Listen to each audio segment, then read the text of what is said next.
Me observa, lo sé. Lo presiento, como quizá el ratón a la lechuza un instante antes de que ésta lo atrape y lo levante del suelo. Noto su presencia todo el tiempo, al caminar por la calle, al usar cualquier aparato, en las miradas de los demás, cuando cierro los ojos.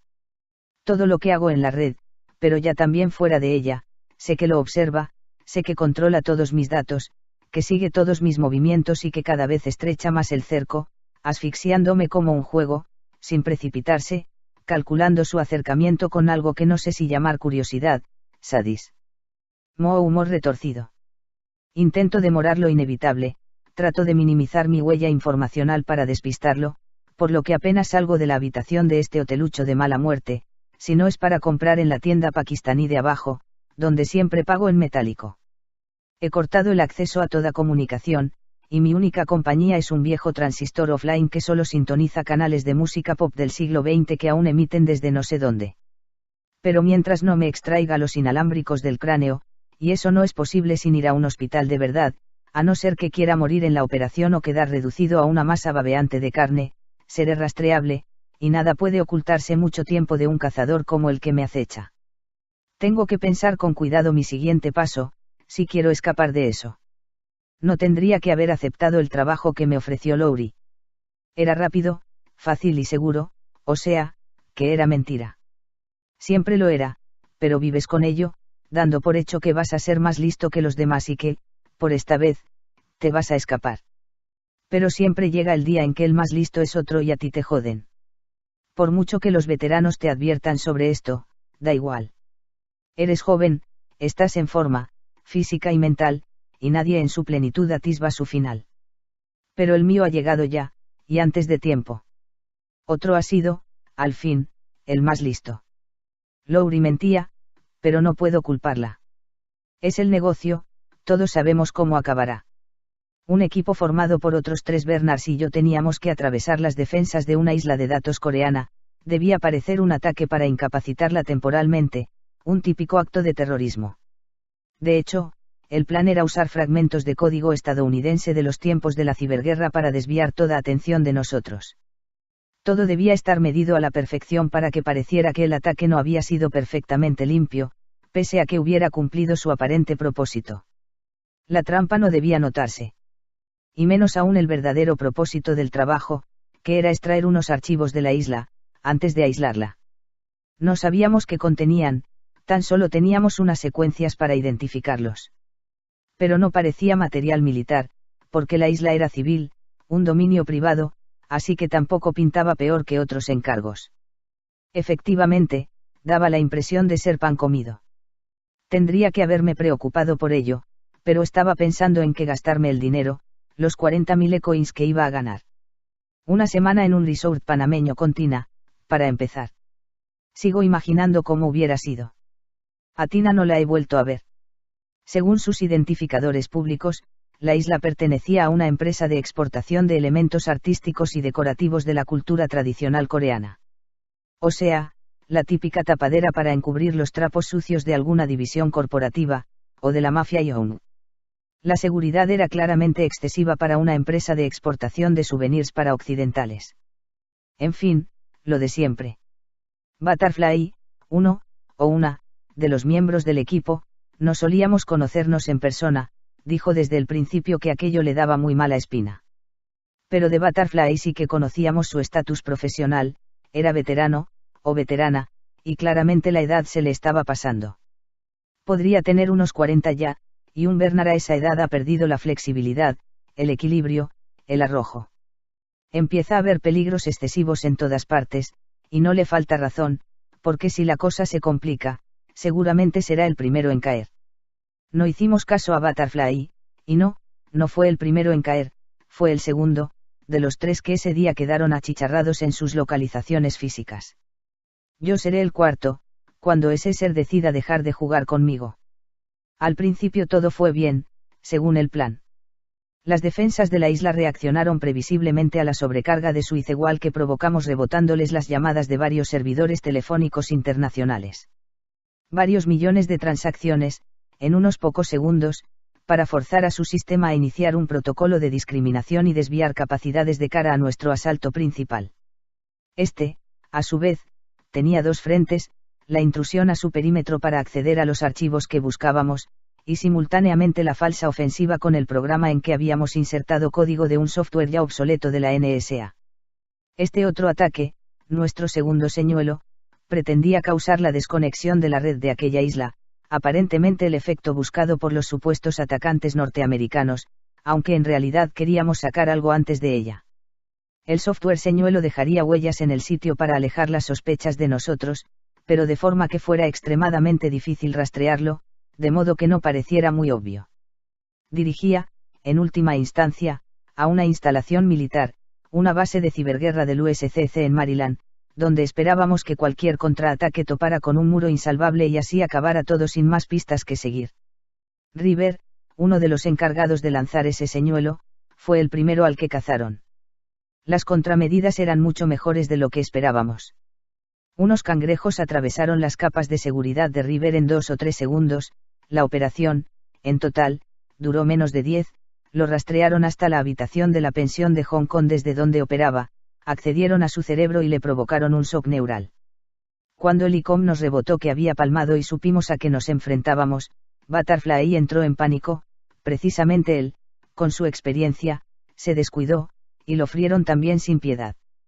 Era el otro a cargo del señuelo, con el que yo ya no podía contar, y aunque encontré una rendija de seguridad por la que colarme en el núcleo a por el paquete, me encontré solo, totalmente dependiente de la sobrecarga de los puertos de entrada debida al desvío de las llamadas. De esa parte se ocupaba Misha, que fue la tercera y última en caer. Yo la conocía personalmente, porque habíamos hecho muchos trabajos juntos en el este de Europa, en la Confederación. Una Bernard excepcional. Pero eso no impidió que aquel maldito sistema obtuviera su localización física en un tiempo ridículamente breve y que un dron policial situado en las proximidades lanzara contra el habitacubo en que se encontraba, en pleno centro de Sao Paulo, un misil Hellfire. ¿Quién coño puede piratear drones policiales en cualquier lugar del mundo, en menos de 10 segundos? Desde luego, ninguna empresa de exportación, por no decir que solo un puñado de agencias gubernamentales. Lo que teníamos que extraer de ese infierno de sitio tenía que ser valiosísimo. Lo que no llegaré a saber a ciencia cierta, porque moriré antes, es si realmente alguien quiso sacarlo de allí, o si solo nos usaron como cobayas para comprobar la resistencia del sistema. O algo peor que eso, que es lo que creo. Éramos buenos, y arrogantes, y pagamos el precio, éramos exactamente lo que buscaban. De forma tan milagrosa que era imposible, ahora lo veo claro. Conseguí sortear las trampas, encontré el paquete de archivos que buscaba y lo copié empleando una rutina que sobrescribía, precisamente, los registros de acceso del núcleo, para que no quedara constancia de la copia realizada. Así nunca sabrían que me había llevado, ni tan siquiera, que me había llevado algo. Me creí, en ese momento, que había tenido éxito. Con el corazón latiéndome a 180 pulsaciones, lo cual hizo saltar mis inyectores de beta bloqueantes, me envié a mí mismo el paquete a través de varios cientos de canales seguros de la nube, y tras una última comprobación de que no estaba marcado, desconecté. Tiempo total, 10,41 segundos. Pero todo había cambiado en ese lapso. Me encontré, jadeante y empapado de sudor, en la parte trasera de mi furgoneta, desde donde me conectaba siempre para dar los golpes. Ya sabía entonces que a los demás miembros del equipo los habían cazado, aunque algunos detalles solo los supe después. Me pasé al asiento del conductor, tras desconectar todos los aparatos, y salí a toda hostia de donde estaba aparcado. No quería esperar a que me atraparan allí. Los demás habían caído, así que tenía que reunirme con Lowry, explicarle lo ocurrido y hacer la entrega, pedirle papeles nuevos y desaparecer. Nunca había estado tan asustado antes. Pero la auténtica pesadilla empezó entonces. Lowry se había esfumado del planeta, al parecer, quizá literalmente. No había forma de contactar, nada, y de hecho, todo el mundo que yo conocía empezó a desaparecer. Mis contactos o no respondían o me daban la espalda al poco tiempo, claramente aterrados, aunque sin darme jamás ninguna explicación. Por lo menos, no una coherente. Me fui quedando acorralado, solo, con un paquete que realmente quemaba y sin poder soltarlo. Un análisis del mismo, meramente externo, porque la confidencialidad del contenido tenía que estar garantizada para una eventual venta, no arrojó mucha luz sobre lo que era. Estaba altamente encriptado, pero pude hallar trazas de software habitualmente empleado en desarrollos de IA. Pensé que quizás se trataba de una IA militar, encerrada en aquel paquete de unos pocos petabytes. Me preguntaba qué hacer, cómo librarme de aquello, dónde estaba todo el mundo, mi mundo, qué estaba pasando. Sobre todo, maldecía haber aceptado el trabajo. Maldecía a Lowry, y a mí mismo, y me acordaba de lo que decía Butterfly. Pero el caso es que nadie parecía buscarme, nadie aparecía una noche preguntando por mí. Al contrario, todos parecían huir. Por las noches empecé a tener horribles pesadillas, sobre la misión y el fracaso, con las ondas de shock de los demás golpeando mi conciencia a medida que palmaban, sintiendo el peligro como una mano gélida aferrada a mi cuello. Pero además de eso, percibía una presencia, algo cerca de mí, como a los pies de la cama, mirándome, y cuando me despertaba lo buscaba allí, pero por supuesto no había nada. Cuando iba por la calle, con simuladores biométricos, para no ser detectado por los sensores urbanos, por drones o satélites, tenía la impresión constante de que alguien o algo me seguía, pero cuando me giraba, nada de nada. Mi paranoia fue en aumento, entre unas cosas y otras. Cada vez estaba más solo y aislado, y los episodios extraños se multiplicaban. Cuando quería pagar en las tiendas con tarjetas desechables precargadas, el lector me las rechazaba siempre. Cuando quería acceder al metro con una identificación falsificada, la máquina la rechazaba también, y tenía que largarme cuando los UCOP se acercaban a curiosear. El holovisor no me dejaba ver el programa que yo quería, y siempre saltaba a un estúpido espacio de cocina, una reposición torpemente tridimensionada de los tiempos del 2D. Por las noches, los sueños se repetían, cada vez más desagradables, hasta despertarme con una sacudida. Algo, no sabría decir qué, me perseguía, y yo huía por las calles de una inmensa ciudad, inacabable, laberíntica, de la que era imposible salir por ningún medio. Yo ascendía y descendía por muchos niveles de aquel caos de calles y galerías comerciales, transportes urbanos, apartamentos y habitacubos. Me cruzaba con toda clase de gente, muchos de ellos conocidos míos, y todos me ignoraban, hacían como que no me conocían. No mostraban ninguna hostilidad, pero tampoco ningún interés. Eran inhumanos, como autómatas.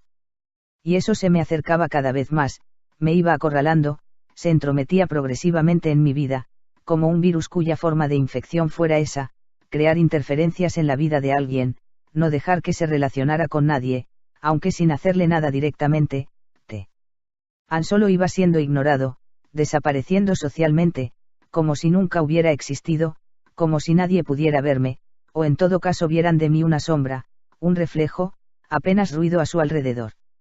Un ruido que pudiera ignorarse sin más. Poco a poco, iba borrándome de la existencia, acorralándome hacia el no ser. Cuando me atreví a sumergirme otra vez en la red, porque la sensación de anulamiento e impotencia llegó a superar el miedo a ser localizado, y porque, de hecho, ya creía haberlo sido, empecé a comprender el calibre de lo que me pasaba. Rebotando a través de miles de servidores para despistar, pirateando perfiles de usuarios de las redes sociales escogidos al azar, 2GD y esos antros de imbéciles, y usando uno distinto en cada rebote, inicié una búsqueda en la Dark Web. Empleé para ello los pocos datos de la matriz de la IA que tenía en mi poder. Aquello quemaba con solo tocarlo, pero no veía otra opción. Rastreé casos como el mío, indagué en busca de algún tipo de software negro capaz de pegarse como un mal de ojo y llegar a semejantes niveles de intrusión, como para afectar incluso a tus relaciones sociales. ¿Qué puede hostigarte así, en vez de matarte o hacer que la policía o unos sicarios llamen a tu puerta de madrugada? ¿Quién emplea tales métodos? Sin embargo, no tuve éxito, no hallé nada. Ningún tipo de referencia a algo así, ni siquiera en foros de criptoparanoicos, de esos que creen que hasta tus padres son dispositivos biológicos mediante los cuales el gobierno te condiciona desde la infancia en sus gigantescas guarderías ciudad. Me dediqué a preguntar a otros Bernards, sobre todo veteranos, gente con muchos tiros pegados, si estaban al tanto de algo así. Y nada de nada. Es más, noté que saltaba algún resorte, que algo pasaba. La sensación de estar siendo mirado por detrás, cuando me hallaba en la red, volvió con fuerza, y entonces muchos empezaron a darme también ahí la espalda. Desconectaban sin más y me dejaban colgado, o se despedían bruscamente, como asustados por algo. Tuve que sumergirme más profundamente, hasta umbrales donde la red pierde densidad significativamente y dar con alguien es tarea costosísima. Donde los niveles de seguridad, las encriptaciones y los protocolos de contacto van más allá de los empleados por traficantes de armas, drogas o porno infantil, son equivalentes a los de estados y grandes corporaciones tecnológicas. Allí abajo solo hay tiradores solitarios, buceadores de la red dedicados a la minería especulativa y a la infoprospección, gente que solo se comunica con otros de su más estricta confianza, a los que conocen de la alfa realidad, del espacio normal, aunque prácticamente viven fuera de él, en las profundidades. Me llevó semanas recurriendo a todos mis conocimientos, mientras estaba tirado en el sofá de un hotelucho en el peor barrio de Ámsterdam, casi sin dormir, a base de Z-Packs, levantándome solo para ir al baño, a veces, ni eso. Y alimentándome peor que un animal, exclusivamente con snacks y batidos proteicos, una enorme provisión que compré en una tienda de alimentación regentada por un eslavo mal encarado. Pero, al final, conseguí dar con la persona a la que buscaba, con un viejo conocido que me apadrinó en mis comienzos y que llevaba años escondido, desde la Segunda Ciberguerra, temiendo represalias de los sudafricanos. Los protocolos de acceso que tuve que pasar para llegar hasta él fueron peores que violar la seguridad de una agencia pública de alto nivel, pero los años que pasamos trabajando juntos me sirvieron de salvoconducto. Cuando conseguí dar con Ulrich, que, por supuesto, no era su verdadero nombre, el cual ni siquiera yo conocía, y le conté lo sucedido, al principio entró en un estado frenético, paranoide, por otro lado muy habitual en él, y me desconectó de su nodo. Yo estaba maldiciendo, desesperado, cuando se puso en contacto conmigo a través de sus propios canales. Estaba muy nervioso. Me hizo pasar por varios filtros más de seguridad y me dijo que la charla no duraría más de 5 minutos. Luego se desconectaría y no volveríamos a hablar jamás. Ulrich era el más paranoico de todos los paranoicos, pero eso le había mantenido con vida y en la brecha a sus casi 60 años, y que uno de los nuestros no estuviera quemado a esa edad era un prodigio de longevidad, no en vano, es nuestra propia vida lo que quemamos. Pero la actitud del viejo no hizo sino asustarme todavía más. Con mi percepción volcada en el sí-sense, a través del inalámbrico de mi lóbulo parietal, cogí a tientas un puñado de M&Ms de la mesita de al lado, me los metí de golpe en la boca, y mastiqué. Me iban bien para la ansiedad. En ese momento, esta podría haberme hecho estallar. Y Ulrich, precipitadamente, muy alterado, me contó. Me habló de cómo había sabido, en sus prospecciones de lo más profundo de la red, de unos tíos que decían que en esta había aparecido vida, o al menos, algo con cierta espontaneidad y de origen no humano, y si era humano, en todo caso, no era intencionado. Esos organismos virtuales, software autónomo que se recombinaba cada poco tiempo según unos algoritmos evolutivos cuyo origen era, a su vez, un misterio, eran más bien una especie de virus. Pero no el típico virus informático, sino algo mucho más análogo con los biológicos, una pseudoforma de vida que, de algún modo, se nutría de información de la red para alterar su propio código y desarrollarse. Escogía un objetivo, sin que quedara claro cómo, se pegaba a él y se dedicaba a intervenir en todos sus procesos informacionales, modificándolos con su propio algoritmo, reprogramándolos con un propósito desconocido. Y reintroducía la información del sujeto en su algoritmo y a partir de ahí crecía, convirtiéndose en algo cada vez más desarrollado e inteligente. Sus objetivos, además, y esto era casi lo más llamativo, nunca eran otro software, sino que únicamente infectaba a entidades con autoconsciencia. Esto es, a seres humanos, a los que distinguía siempre, con un margen de error del 0%, de cualquier IA. Era más preciso que cualquier detector de Turing conocido. Dicho en otros términos, había surgido en la red algo que se alimentaba de humanos, un inesperado salto en la cadena trófica, si bien no uno biológico, sino en la infoesfera. Esta era el lugar de nuevas formas de evolución. Los tíos que se dedicaban a este tema, 2 mineros indios muy buenos, creyeron tener entre manos un descubrimiento muy valioso en el mercado, y le vendieron lo que sabían a unos coreanos, una empresa poco conocida que, como Ulrich averiguó después, era una tapadera del TKKI, la agencia de Intel. Agencia de la Corea Unificada. Esa empresa tenía crédito ilimitado, y les pagaron muy bien. Días después, eso sí, ellos murieron en un accidente de tráfico, cuando el ordenador de su coche, incomprensiblemente, aceleró en una curva cerrada y los lanzó por un terraplén cerca de Delhi. En cuanto al dinero ingresado en sus cuentas, no se molestaron en tocarlo. Quien se los había cargado no lo necesitaba. Tenía mucho más. Si Ulrich se acojonó como lo hizo, y realizó indagaciones y se enteró de todo esto, es porque él ayudó en la estructuración de datos de los indios. Nunca tuvo el código entero, solo fragmentos, pero pensaba que podían ir a por todos los que hubieran tenido algo que ver con el asunto, así que quería saber con quién se la jugaba y tener las espaldas cubiertas. En cuanto conoció el percal, se escondió tras capas y capas, adicionales, de seguridad en la red y decidió desaparecer por completo, al menos durante unos años. Lo que al parecer hizo esa supuesta empresa coreana, me siguió contando, Todo esto era una mezcla de hechos comprobados y especulaciones, fue combinar ese virus, esa especie de organismo autóctono de la red, con una IA militar. Un experimento arriesgado, porque de ahí podía salir cualquier cosa. Naturalmente, la contención de semejante híbrido era crucial, y tenían que crearle unas barreras insalvables para que no escapara.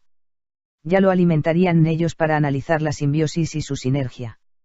Fue entonces cuando comprendí las auténticas dimensiones del asunto.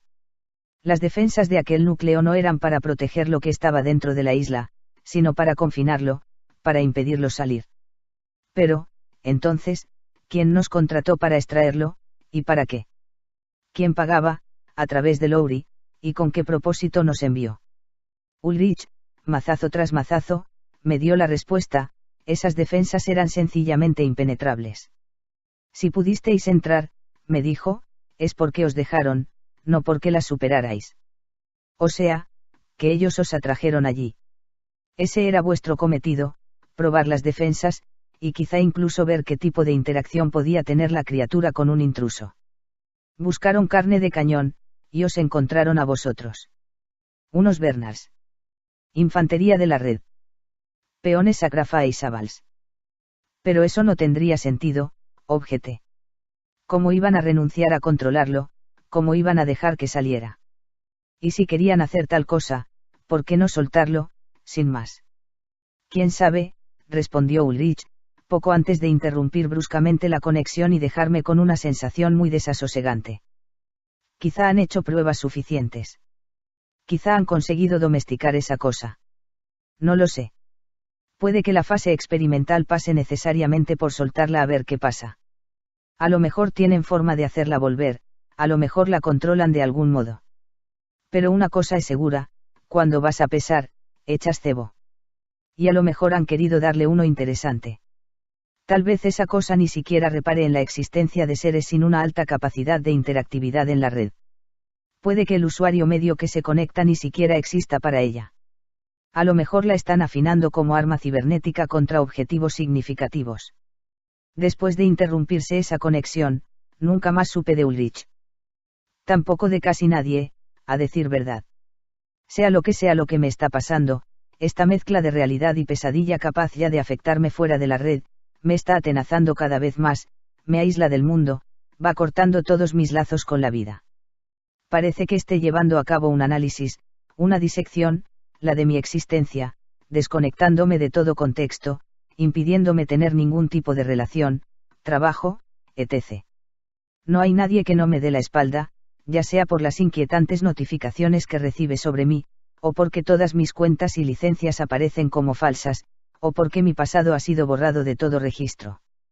Una muerte virtual en la infoesfera, que ya no se distingue de la vida real, que es toda la realidad. En un sueño que tuve recientemente, hace 2 noches, me movía por la red buscando una información que era vital, aunque no sabía por qué. Cuando conseguí obtenerla, resultó que eran mis propios datos, que había perdido y olvidado. Quería saber quién era yo, qué era. Saber algo, lo que fuera. Pero en el momento de recuperar esa información, se borraba de nuevo de mi memoria, tanto la física como la digital. Y me quedaba como al principio. No quedaba nada, nadie me conocía, no había ningún registro de mi existencia, de mi paso por algún lugar o persona. 0. Y sobre mis hombros, por así decirlo, Notaba una oscura presencia, un peso siniestro, como un espíritu que susurrara cosas directamente en mi mente, sin necesidad de palabras. Y me decía que el juego estaba siendo divertidísimo, y que quería conocer los límites de mi resistencia, porque no iba a matarme, pero quería desmontarme, iba a borrar mi identidad, mi paso por el mundo. Me dijo que le habían dejado practicar conmigo, y que no fuera tan ingenuo de pensar que en ese mismo momento estaba dormido, porque, de hecho, me hallaba bien despierto, y estaba conectado a la red desde un puerto público, sentado a la mesa de una cafetería concurrida. Eso me había desconectado de mi propio campo perceptivo para hablarme, para tenerme a solas para sí. Su juego consistía en que yo terminara por no distinguir entre la vigilia y el sueño, o la pesadilla. Y le estaba saliendo muy bien.